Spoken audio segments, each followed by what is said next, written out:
Hello, in this video I'm going to show you how you can enter the pairing mode manually on your JBL Tune 220.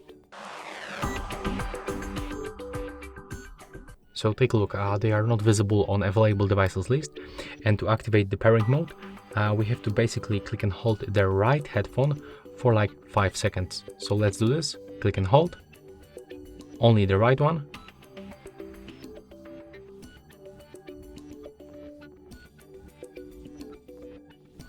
They will turn off, and then just click and hold one more time. Keep holding.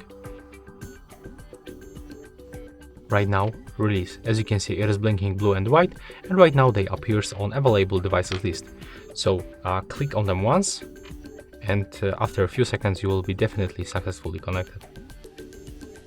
And there we go. As you can see, that's all for this video. Hope you like it.